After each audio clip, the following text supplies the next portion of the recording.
Before they were dispatched to kill, they were just kids. There is an ugly legacy of Canadians who have left these shores to fight with extremist groups. Their confused and crushed families so often silent. And can you blame them? Can you blame this woman, too scared to reveal her identity? How do you sit there and admit to somebody, my son's gone off to go fight in a war and I don't know if he's a terrorist or not? Are you going to openly admit that? Probably not. Because the first thing a mother says is, what did I do wrong? How could this be my son? What did I do? She is the mother of a Nova Scotia-born, Alberta-bred son, an athletic, oh-so-smart, oh-so-loved child.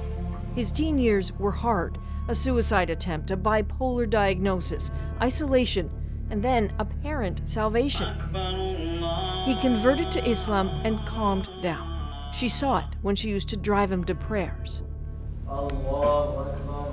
I dropped him off there a couple times. We'd have coffee together and it was fine. And he started getting more and more into it and started believing more and more everything that he was reading and saying, Mom, this is for me.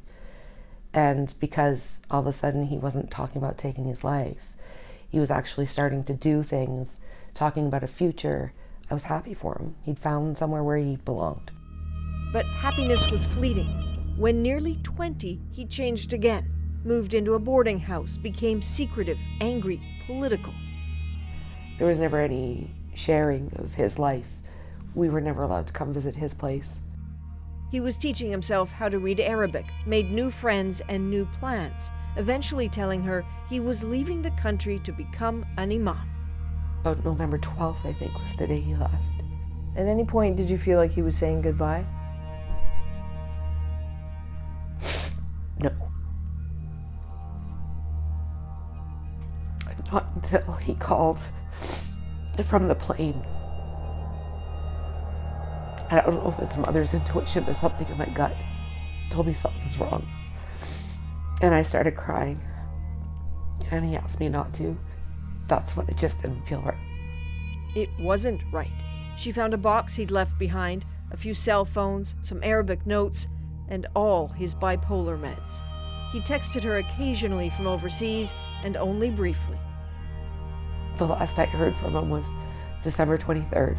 And then I didn't hear anything for a month before CSIS showed up on my door. Had they been looking for him or watching him before he left Canada? That's my understanding, that they've been watching him and several others, yeah. And yet they had no idea he'd left the country? They weren't certain. They had suspicions that he had. Turns out he hadn't gone to Egypt. He'd flown from Calgary to Istanbul and then moved right into Syria, into the clutches of an extremist group. Months later, he called her from there, and they fought. First question, why? Why would you do this? And he said, there's nothing you can say to change my mind. I need to be here. I'm doing the right thing. I'm making something of my life. And even if I get killed, the afterlife is more important. As fighting in Syria worsened, his contact became limited and his anger grew. When I last talked to him, he was so cold. His biggest thing was, Canadians are scum. We're all sinners, we're evil. We don't deserve to be on this earth.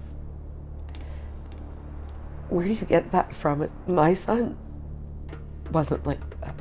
My son's gone. Last she heard, her son was very much alive, with an extremist group filled with foreign fighters. Explaining this to her family and friends is excruciating. CSIS, she insists, has no new information for her and not much advice. No one does. She reaches out, but no one reaches back. Every day you wake up wondering, what's he going through to have they captured him?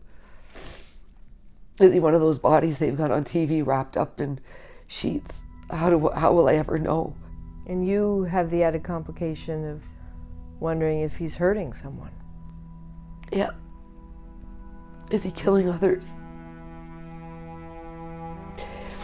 Is he torturing others? I don't know.